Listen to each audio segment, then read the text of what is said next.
चंद्र ग्रहण का रहस्य। एपिसोड 1। रात का समय था। गांव के ऊपर नीला आसमान फैला हुआ था और उसमें चमक रहा था पूरा चांद। चांदनी इतनी उजली थी कि खेत, तालाब और पेड़ सब दूधिया रोशनी में नहा रहे थे। गांव के बच्चे खेतों में खेल रहे थे, बुजुर्ग चौपाल पर बैठे थे और औरतें घर के आंगन में बातें कर रही थी। सब कुछ सामान्य लग रहा था, लेकिन तभी आसमान में कुछ बदलने लगा। चांद का गोल और चमकता चेहरा धीरे धीरे धुंधला होने लगा। पहले तो सबको लगा कि शायद बादल आ गए हैं, लेकिन यह बादल नहीं था। चांद के चेहरे पर धीरे धीरे अंधेरा घेरा चढ़ने लगा। अरे, चांद को कोई खा रहा है। देखो, देखो।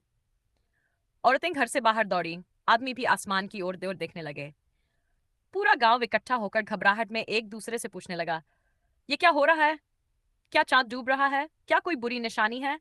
तभी गांव के सबसे बुजुर्ग बाबा, जिनकी लंबी सफेद दाढ़ी थी, चौपाल से बोले, डरो मत, ये कोई साधारण घटना नहीं है। आज तुम सबको एक बड़ा रहस्य बताऊंगा। ये रहस्य हजारों साल पुराना है और इसमें छुपी है एक ऐसी कहानी जिसे जानकर तुम चकित रह जाओगे। बच्चों की आंखें चमक उठी, औरतें चुप होकर सुनने लगीं, आदमी बाबा के चारों ओर बैठ गए। बाबा ने आसमान की ओर इशारा करते हुए कहा, ये जो तुम देख रहे हो इसे चंद्र ग्रहण कहते हैं। लेकिन ये क्यों लगता है? इसके पीछे दो सच हैं, एक विज्ञान का सच और एक पुराणों का रहस्य। आज मैं तुम्हें वह पुरानी कथा सुनाऊंगा जो समुद्र मंथन से शुरू होती है और राहु केतु के जन्म से जुड़ी है। बाबा ने अपनी धीमी लेकिन गहरी आवाज में कहना शुरू किया, बहुत समय पहले देवता और दानव सब मिलकर समुद्र मंथन कर रहे थे और यहीं पर रुक गए। गांव के लोग बेचैन होकर पूछने लगे, फिर क्या हुआ बाबा? कौन है राहु केतु और चांद से उनका क्या रिश्ता है? बाबा मुस्कुराए और बोले, वह कहानी मैं तुम्हें अगली रात सुनाऊंगा। तब तक ये याद रखो, चांद कोई गायब नहीं हो रहा। यह तो केवल एक रहस्य की शुरुआत है। बाबा की बातें सुनकर गांव वाले बेचैन हो गए। सब पूछने लगे, बाबा, वो समुद्र मंथन की कहानी क्या है? राहु केतु कौन है और चांद से उनका क्या रिश्ता है? बाबा ने गहरी सांस ली और बोले, ठीक है, ध्यान से सुनो। ये कथा बहुत पुरानी है, जब देवता और दानव अमरता के लिए समुद्र मंथन कर रहे थे। समुद्र मंथन का दृश्य बहुत समय पहले देवताओं और दानवों ने मिलकर समुद्र मंथन किया। मंथन के लिए उन्होंने मंदराचल पर्वत को मथानी बनाया और वासुकी नाग को रस्सी की तरह पकड़ा। देवता और दानव दोनों ओर से खींचते रहे। जैसे जैसे मंथन चलता, समुद्र से अद्भुत चीजें निकलती गई। कभी लक्ष्मी माता प्रकट हुई, कभी चंद्रमा, कभी दिव्य रत्ना, कभी विष। आखिर में समुद्र से सबसे अनमोल चीज निकली, अमृत कलश, जो इसे पी ले वह अमर हो जाए। असुरों की चाल अमृत देखकर दानवों की आंखों में लालच चमक उठा। वे कलश छीनकर भागना चाहते थे।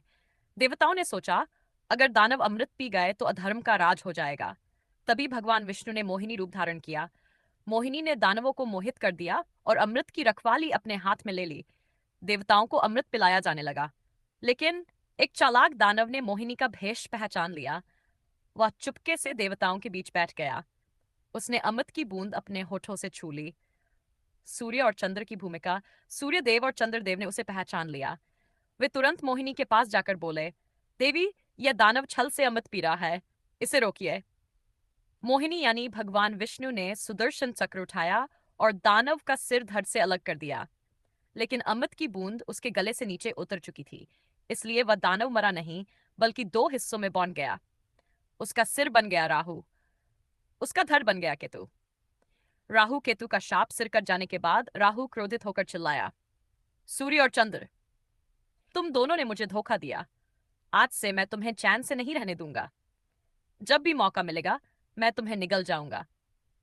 बाबा धीरे से आसमान की ओर देखते हुए बोले, और यही कारण है कि जब भी राहु केतु चंद्रमा को निगलने की कोशिश करते हैं तो हम उसे चंद्र ग्रहण कहते हैं। गांव वाले मंत्रमुग्ध होकर ये कथा सुन रहे थे। बच्चे हैरान थे, तो क्या सचमुच राहु केतु चांद को खा लेते हैं? बाबा मुस्कुराए और बोले, यह तो पुराणों का रहस्य है, लेकिन विज्ञान की भी अपनी सच्चाई है। उसकी कहानी मैं तुम्हें अगली बार सुनाऊंगा। बाबा की बातों से गांव वाले स्तब्ध रह गए। सबकी आंखों में रहस्य था और दिल में डर भी। बच्चे तो और ज्यादा उत्सुक हो गए। बाबा, आपने तो बताया कि राहु केतु चांद को निगल लेते हैं, लेकिन सच में आकाश में यह कैसे होता है? क्या सचमुच कोई दैत्य चांद को खा जाता है? बाबा ने मुस्कुराकर कहा, नहीं बच्चों, इसका दूसरा सच भी है। वह सच है विज्ञान का। विज्ञान का रहस्य बाबा ने जमीन पर एक लकड़ी से चित्र बनाते हुए समझाया। देखो, जब सूर्य की रोशनी चांद पर पड़ती है, तभी चांद हमें चमकता दिखाई देता है। लेकिन जब कभी सूर्य, पृथ्वी और चंद्रमा एक सीधी रेखा में आ जाते हैं और पृथ्वी बीच में खड़ी हो जाती है, तो पृथ्वी की छाया चंद्रमा पर पड़ती है और तब चांद का चेहरा धीरे धीरे अंधेरा हो जाता है। इसे ही हम कहते हैं चंद्र ग्रहण। गांव वाले ध्यान से सुन रहे थे। बच्चे आश्चर्य से आकाश की ओर देखने लगे। दो सच, एक ही रहस्य, बाबा ने कहा। तो बेटा, चंद्र ग्रहण के दो सच हैं। पुराण कहते हैं यह राहु केतु का खेल है। विज्ञान कहता है यह पृथ्वी की छाया का असर है। और सच यही है कि आकाश में हर रहस्य की अपनी कथा भी होती है और गणित भी। वह रहस्यमय घटना बाबा जैसे ही ये समझा रहे थे, अचानक गांव के एक किनारे से तेज आवाज आई। लोग भागकर वहां पहुंचे। तालाब के किनारे का पानी अजीब तरीके से चमक रहा था, जैसे कोई परछाई पानी में उतर आई हो। लोग डर गए। ये कैसी रोशनी है? क्या ग्रहण का असर धरती पर भी पड़ रहा है? बच्चों ने बाबा की ओर देखा। बाबा की आंखों में हल्की चिंता थी। उन्होंने धीमे स्वर में कहा, यह केवल आकाश का खेल नहीं है, कुछ और भी होने वाला है। तालाब के किनारे अजीब सी हलचल मची थी। पानी की सतह पर चांद जैसी एक लालिमा भरी रोशनी चमक रही थी। गांव वाले हक्के बक्के होकर देखने लगे। एक औरत डरकर बोली, अरे ये तो अशुभ है। ग्रहण के समय ऐसी लाल रोशनी निकलना ठीक नहीं। बच्चे सहमकर बाबा की दाढ़ी पकड़कर बोले, बाबा, ये क्या हो रहा है? क्या सचमुच राहु केतु यहाँ उतर आए हैं? बाबा का संकेत। बाबा ने पानी की ओर ध्यान से देखा। उनकी आंखें गंभीर थीं। वे बोले, यह केवल रोशनी नहीं है, यह ग्रहण की छाया का असर है। कभी कभी जब पृथ्वी की छाया चांद पर पूरी तरह पड़ती है, तो चांद लालिमा लिए दिखाई देता है। इसे लोग रक्त चंद्र भी कहते हैं। गांव वाले दंग रह गए। किसी ने पहले कभी ऐसा नहीं देखा था। अनहोनी की आहट तभी अचानक तालाब का पानी तेजी से लहराने लगा, मानो किसी ने भीतर से जोर लगाया हो। लहरें ऊंची उठी और ऐसा लगा जैसे पानी में कोई विशाल आकृति हिल रही हो। लोग डर कर पीछे हट गए। औरतें बच्चों को गले से चिपका कर खड़ी हो गईं। गांव का मुखिया कांपती आवाज में बोला, बाबा, यह क्या है? क्या सचमुच राहु केतु यहाँ उतर आए हैं या कोई और अपशकुन है? अफा, बाबा की भविष्यवाणी। बाबा ने आंखें मूंद ली और धीरे धीरे बोले, जब भी आकाश में चंद्र ग्रहण होता है, उसकी छाया केवल चांद तक सीमित नहीं रहती। कभी कभी धरती पर भी रहस्यमयी घटनाएं घटने लगती हैं। और ये जो तालाब में हलचल है, ये आने वाले समय की चेतावनी है। गांव पर कोई अनहोनी आने वाली है। गांव वाले सन्नाटे में खड़े रह गए। तालाब की लहरें धीरे धीरे शांत हो गई, लेकिन दिलों की धड़कन और तेज हो गई। चंद्र ग्रहण का साया अब गहराता जा रहा था।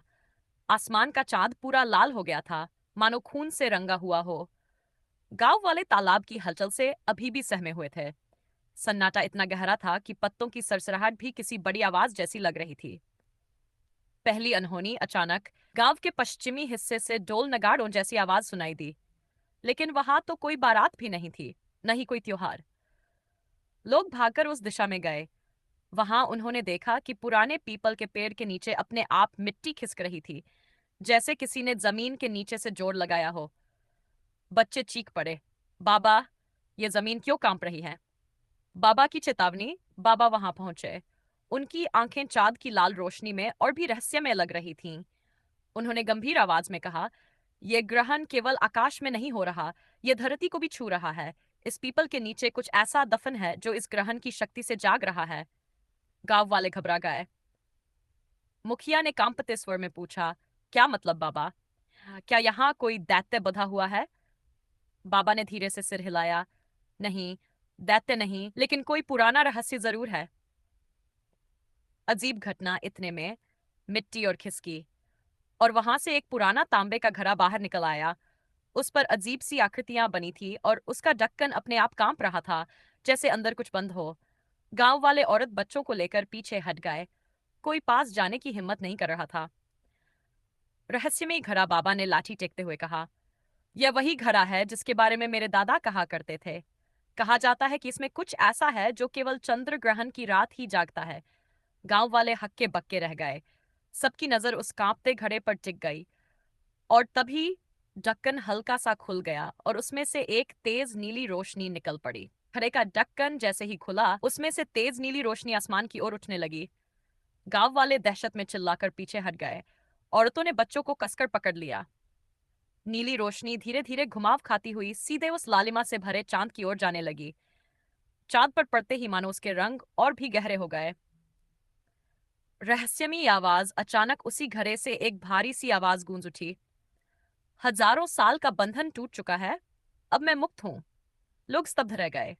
किसी को समझ नहीं आया कि यह आवाज कहां से आ रही है। मुखिया डरते हुए बोला, बाबा, ये कौन बोल रहा है? क्या घड़े में कोई आत्मा कैद थी?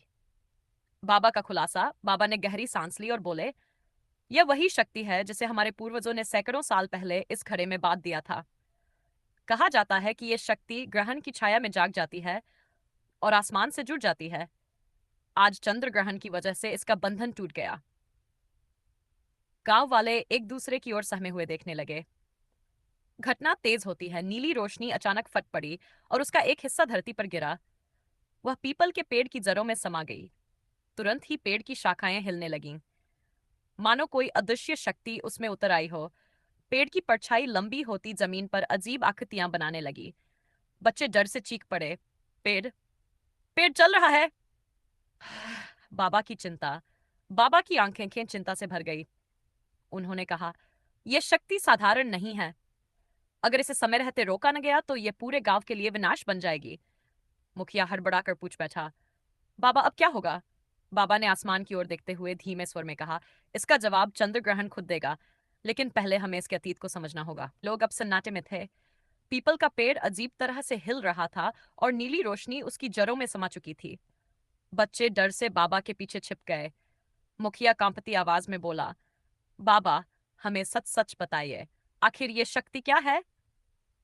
आश बाबा की पुरानी यादें। बाबा ने आंखें मूंद ली और कुछ पल चुप रहे। फिर धीमी आवाज में बोले, जब मैं छोटा था तब मेरे दादा मुझे एक कथा सुनाया करते थे। कहा जाता है कि सैकड़ों साल पहले इस गांव में एक महान तांत्रिक आया था। उसके पास असीम शक्तियां थीं। वह चंद्र ग्रहण की रात अपनी शक्तियों को बढ़ाता था, लेकिन उसके लालच ने उसे अंधकार की ओर धकेल दिया। लोगों की आत्माएं बांधकर वह अमृत पाना चाहता था। गांव वाले चौंक गए। तो क्या यह वही तांत्रिक था? बाबा ने सिर हिलाकर कहा, हाँ। और जब उसके आतंक से गांव टूटने लगा तो हमारे पूर्वजों ने मिलकर उसे पराजित किया। उसकी आत्मा को इस तांबे के घड़े में कैद कर दिया गया। तब से यह घड़ा इसी पीपल के नीचे दबा हुआ था। लेकिन उसके शाप के कारण जब भी चंद्र ग्रहण होता, घड़े का बंधन कमजोर पड़ जाता और आज यह बंधन पूरी तरह टूट चुका है। नीली रोशनी का रहस्य इतना कहकर बाबा ने उस पेड़ की ओर इशारा किया। पेड़ की शाखाएं हवा में ऐसे लहरा रही थीं, मानो कोई अदृश्य हाथ उन्हें हिला रहा हो। बाबा बोले, यह नीली रोशनी उसी तांत्रिक की आत्मा है। यह पूरी तरह मुक्त नहीं हुई है, लेकिन यदि इसे रोका न गया तो यह पूरे गांव को अपने वश में कर लेगी। गांव की औरतें रोने लगीं। कोई कह रहा था, हम सब बर्बाद हो जाएंगे। कोई मंदिर की ओर भागने लगा। बाबा का इशारा। बाबा ने सबको रोकते हुए कहा, घबराओ मत, हर अंधकार का अंत होता है। लेकिन इस शक्ति को रोकने के लिए हमें वही करना होगा जो हमारे पूर्वजों ने किया था। उसका राज गांव के पुराने मंदिर में छुपा है। एपिसोड अभी भी घबराए हुए थे। पीपल का पेड़ नीली रोशनी से चमक रहा था और हवा में अजीब सी कंपकंपी थी। बाबा ने सबको शांत किया और बोले, सुनो, हमें डरना नहीं है। हमारे पूर्वजों ने जिस तांत्रिक को हराया था, उसका राज आज भी गांव के पुराने मंदिर में छुपा है। मंदिर की ओर यात्रा रात गहरी थी। लाल चांद अब और भी डरावना लग रहा था। बाबा, मुखिया और कुछ साहसी युवक हाथों में मशाल लेकर मंदिर की ओर बढ़े। औरतें बच्चे गांव में ही रुके रहे। मंदिर जंगल के बीच था। काई जमी दीवारें, टूटी मूर्तियां और चारों ओर सन्नाटा, जैसे सदियों से कोई वहां आया ही न हो। रहस्यमयी शिलालेख। मंदिर के गर्भगृह में पहुंचते ही बाबा ने दीवार पर लिखे शिलालेख पर रोशनी डाली। उस पर संस्कृत में लिखा था, जब रक्त चंद्र उदय हो और नीली अग्नि धरती पर उतरे, तब तांत्रिक का बंधन टूटेगा। उसे रोकने का एक ही उपाय है, मंत्र और अग्नि का संगम। युवक हैरान रह गए। बाबा, इसका मतलब? बाबा का खुलासा। बाबा ने गंभीर स्वर में कहा, इसका अर्थ है कि हमें एक विशेष अनुष्ठान करना होगा। एक ऐसा यज्ञ जिसमें मंत्रों की शक्ति और अग्नि की ऊर्जा मिलकर उस तांत्रिक की आत्मा को फिर से बांध दें। मुखिया चिंतित हो गया। लेकिन बाबा, यह अनुष्ठान कौन करेगा? क्या हम में इतनी ताकत है? बाबा ने कुछ पल सोचा और बोले, अनुष्ठान मैं करूंगा, लेकिन इसके लिए हमें अग्निकुंड, वेद मंत्र और पीपल के पत्तों की जरूरत होगी। ये सब हमें इसी रात तैयार करना होगा, वरना तांत्रिक पूरी तरह मुक्त हो जाएगा। मंदिर में हलचल इतना कहते ही अचानक मंदिर के अंदर ठंडी हवा का तेज झोंका आया। दिए बुझ गए और दीवार पर तांत्रिक की परछाई उभरने लगी। वह भारी आवाज गूंजी, हा हा हा, तुम सोचते हो कि मुझे फिर से बांध सकोगे? अब कोई शक्ति मुझे रोक नहीं सकती। गांव वाले डरकर कांप उठे, लेकिन बाबा दृढ़ स्वर में बोले, तू चाहे कितना भी शक्तिशाली क्यों न हो, जब तक इस धरती पर विश्वास और मंत्र की शक्ति है, तू हमें हरा नहीं सकता।